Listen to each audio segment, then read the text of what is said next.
Hey there, welcome back to another vlog. In this video, we're heading to Silverstone. As part of my boyfriend's birthday gift, we decided to visit the track and the racing museum. We both love F1 and we were super excited to set foot on Silverstone ground. Come along as we discover cars and other bits of racing history, play on the simulator and even attend a race. We started the day at Houston to catch our train to Milton Keynes. But before getting on, we stopped to get a coffee and croissant from Fred.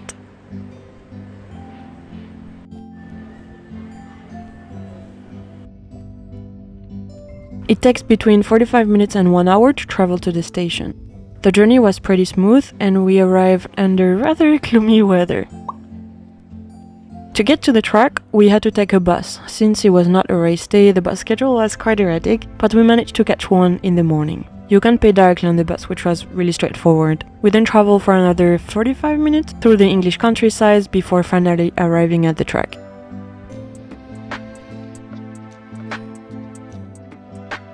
As soon as we arrived at the museum, we went straight to the gift shop. I was contemplating buying a cap, one of the Black Friday ones, but they only had one in stock and I took too long to decide. Someone snatched it in the meantime. And in case you were wondering, the merchandise prices were pretty much the same as online.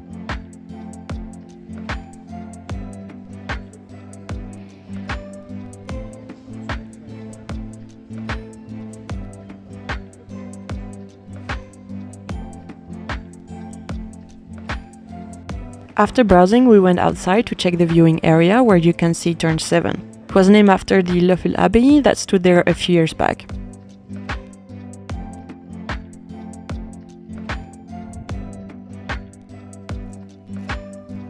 It's a pretty nice spot to watch the race, as you can see quite a bit of the track.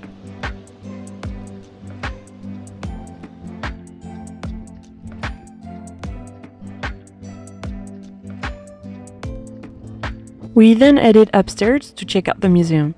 On the way, we had a beautiful view of Hamilton's Mercedes.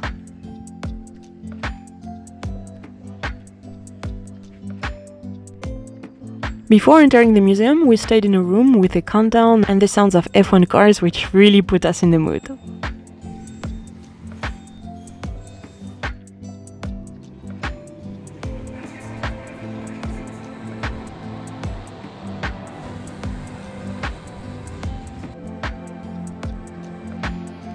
The first part of the museum is dedicated to the history of the site.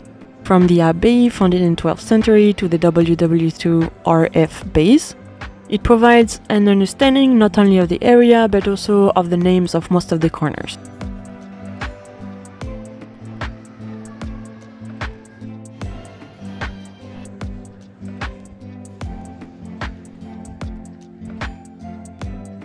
This section also explains the first races held at Silverstone.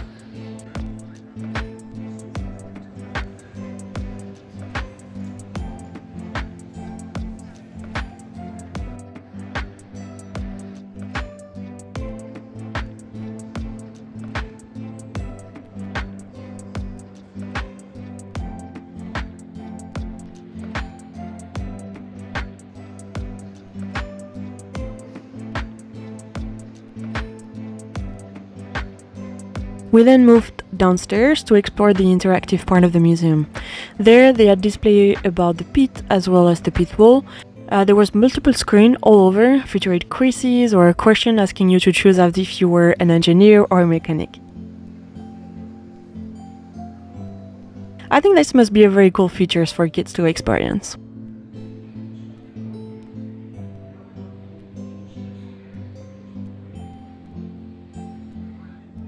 Next to it was the Tech Lab. We learned about the science beyond the sport and discovered how race-winning cars are made, with lots of interactive display here as well. It was more technical, but still very informative.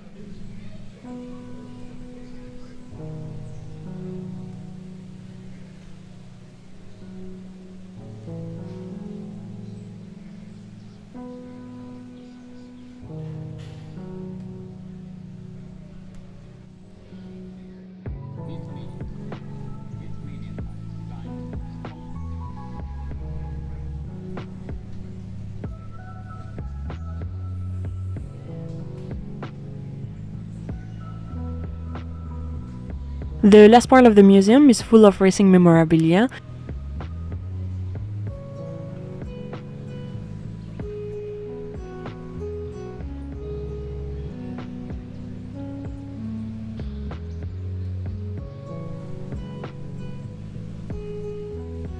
We got up close to iconic cars, including a Ford Lotus, the McLaren MP415 designed by Newey, and the Red Bull RB10. They also had MotoGP bikes and driver race suits. It was awesome to be able to come so close to all of these machines.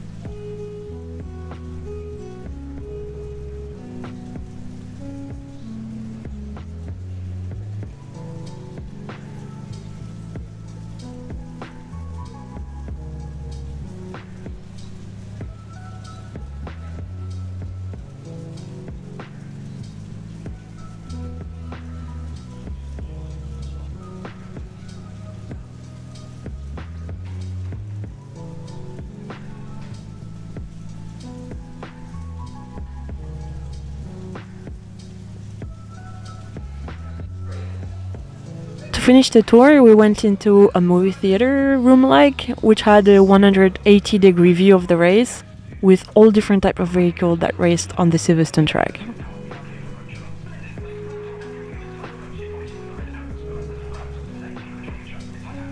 Overall, I really liked the exhibition. The only downside was that it was too small.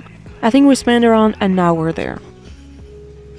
I had booked tickets for the racing simulators later that day, so we had to stay around for a few hours. We decided to get lunch at the cafeteria. They had like actual food such as burgers and pasta, but we opted for their sandwiches. While we were having our lunch, we could hear cars on the track, so we headed outside to check it out. We were actually pretty lucky to discover that the local racing club had a race going on. It was awesome to be able to see and, more importantly, to hear the car runnings on the track. It was my first time experiencing a race live.